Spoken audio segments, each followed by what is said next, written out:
Yo, here we are again, out here in North Georgia. Crates and crates and crates. It's got them plastic caskets in it, just cratefuls of them. What in the hell is going on? Yo, what's going on in the A? Shalom. I want to give all praises, honor, and glory to Yahweh, Bahashem Yahushai, Bahashem Rakak Wadash.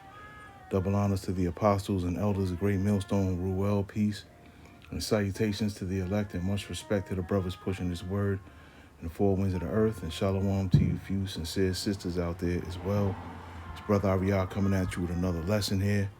And that video may seem insignificant to many, but to us that look at it with a spiritual eye, it's very much significant because it's prophecy that a lot of people or a lot of people will be taken in a great number.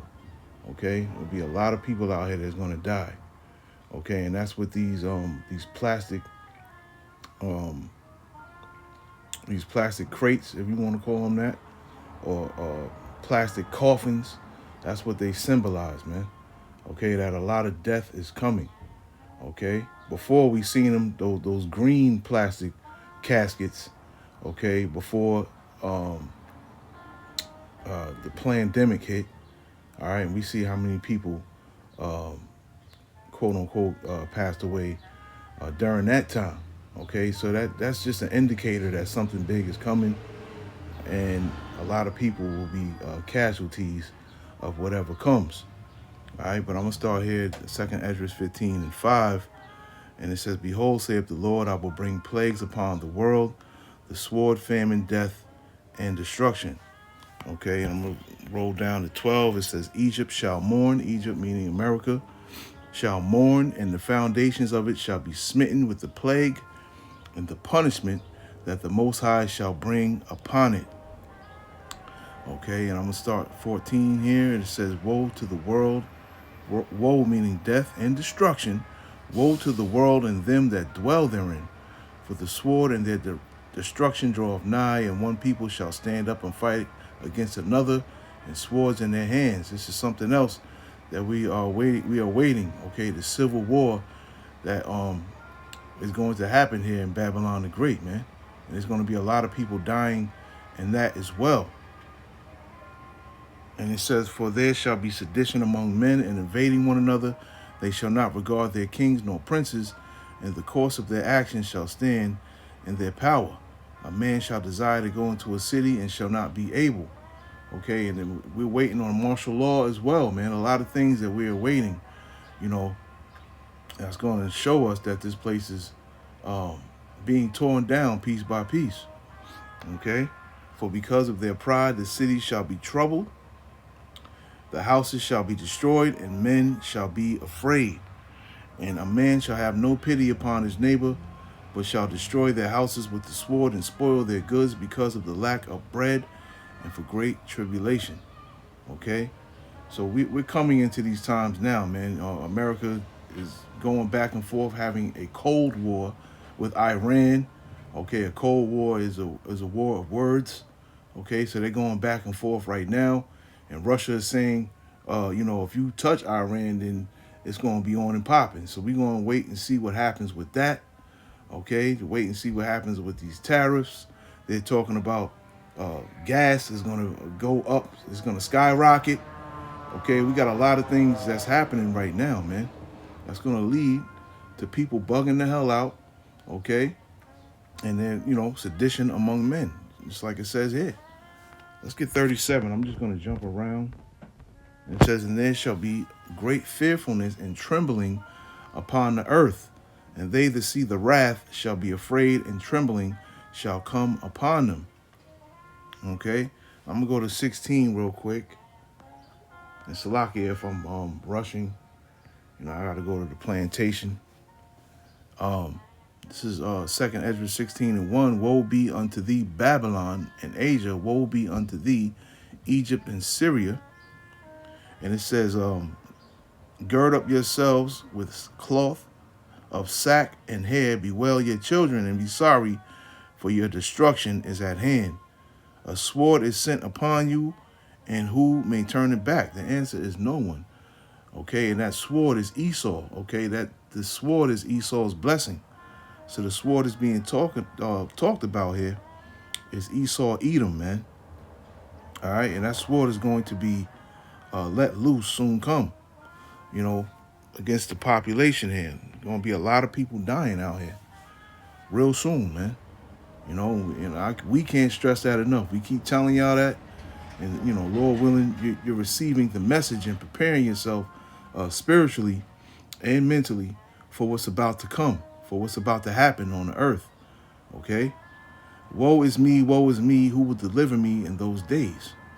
The beginning of sorrows and great mournings, the beginning of famine and great death, the beginning of wars, and the power shall stand in fear, the beginning of evils. What shall I do when these evils shall come? Okay, call out to the Lord, man. The Lord and his only begotten Son, Yahweh Ba'ashem Yahweh Shai. Okay, without them, without their backing, without their protection, there's no way you're going to make it out of what's coming upon the earth. Okay, it's going to be a time like no other time recorded since the earth has been formed, okay, or since the earth has been created. All right, and this time is going to be very brutal, very dark, very evil, very morbid. Okay, it's going to be a very horrible time that's coming upon us, man. All right. And it says, behold, famine and plague and tribulation. Okay, it's going to be much tribulation and anguish. Okay, are sent as scourges for amendment. All right, and these times are fastly approaching. I don't care if, I'm tired of hearing about it. This is our job to keep warning. This is our job as watchmen to keep warning you. And to see, when you see something like that, when someone's posting a video about a full warehouse of plastic crates or why is that word escaping me? Coffins. Okay, that's something to alert you about, man. Because if they're doing that in one warehouse, you best believe they're doing it in many others as well. And you already know they're preparing for something big to come. All right. Now let's get Proverbs 29 and 25 real quick. Proverbs 29 and 25 and 26. Okay, it says, the fear of man bringeth a snare. Okay, because the Lord has not instilled in us the spirit of fear. Okay, so if you're fearing what man can do to you, then you've already lost. Okay, so there's no need to fear, man, especially if you have faith in the Lord. Okay, the fear of man bringeth a snare, which is a trap. But whoso putteth his trust in the Lord shall be safe. And many seek the ruler's favor, but every man's judgment cometh from the Lord. Okay, so the scriptures say don't be afraid of what another man can do to you. Okay, be afraid what the Lord can do to you, because the Lord can do 1,000,000 times worse than any man in this world can do to you. Okay, so put your faith in the Lord at the end of the day. When you start seeing things like, a lot of people dying, you're seeing dead bodies laying in the streets, things of that nature. Food is not as abundant as it used to be. All right, you don't have shelter. Maybe your clothing is you need new clothing, things of that nature. Things that we have right now that are very accessible, soon will not be accessible anymore, man. So in these times that are coming, you gotta have that trust in the Lord, man. If you don't have that trust in the Lord, you don't have anything, and you will not have anything. Let's get Job 5, one of my favorite chapters. I'll start at 19 here, and it says right here, he shall deliver thee in 6 troubles, yea, in 7 there shall no evil touch thee. Right? In famine he shall redeem thee from death, and in war from the power of the sword. And it says that at destruction, thou shalt be hid from the scourge of the tongue, neither shalt thou be afraid of destruction when it cometh. Okay, this is speaking about the Lord's men, the elect. At destruction and famine thou shalt laugh, and neither shalt thou be afraid of the beasts of the earth. Okay? Because it says here that the beasts of the earth will be in league with us. Even the beast is going to be taking care of us. Might bring us food and things like that. Give us protection as well, man. Okay? But my point here, at destruction and famine, thou shalt laugh. So while we're seeing multiple people being, deleted out here, people dying from famine and not being able to eat, not being able to take care of themselves. Okay, these things are going to be happening to these people because they didn't put the Lord first. Okay, so the Lord is going to put the Spirit on His men to laugh. Okay, and some may say, "Oh, that's cold," but here in Proverbs 1:26, okay, if you read this chapter, it shows you that the Lord has extended His hand to the people out here, and the people have slapped the Lord's hand away. Okay, not literally, but figuratively. Okay, and because of that, this Lord says at 26, I will also laugh at your calamity, and the Lord is going to laugh and mock you through His men.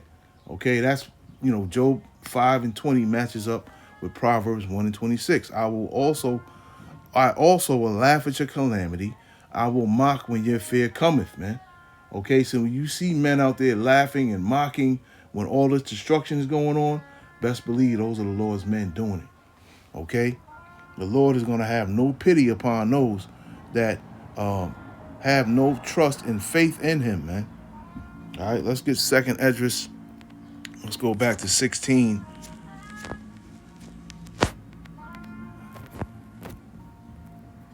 And we do 22 and 23.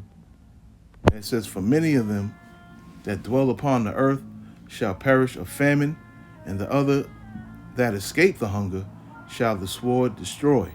Okay, there will be no escaping the Lord's judgment in this time, man. There will be nothing that'll get you out of what the Lord has in store for you, man. And it's not anything good. And the dead shall be cast out as dung, right? I was just speaking about there's going to be a lot of dead bodies on the streets, man. Okay, us seeing things that we've never seen before. We've seen, dead bodies before. I know I have. But, seeing dead bodies everywhere, just sitting there rotting, the smell of death is going to be in the air, man. That's something to think about as well. The smell of great death in the air everywhere, because of the dead bodies that no one is burying. Okay, that just shows you, it's a great indication of how bad this time is going to be. Okay, and the dead shall be cast out as dung, and there shall be no man to comfort them, for the earth shall be wasted, and the cities shall be cast down. And this is the time that we are awaiting. Okay, we are praying for the downfall of this place, and this is going to be the beginnings of this place being, torn down. Okay, when everything, goes to shit out here, just to say that's how it's going to be. Everything's going to turn to shit at the end of the day, man. Okay, ain't going to be nothing nice out here, man. Okay, and them making those plastic coffins is a strong indicator that something big is on the horizon, man. Something evil, this way comes, if you will. All right, so yeah, keep your eyes open, man. Esau got the Lord is putting the spirit on Esau to do something. Okay, because we don't give this man no credit. He don't do shit on his own, and neither do we. It's all through the spirit and power of Yahweh B'Shem Yahushai. So yeah, just keep your eyes open, man, as we will. We'll do the same, and we'll report everything that we see to you to warn you of what's to come. So Lord willing, this lesson was edifying. I want to say shalom to the next one.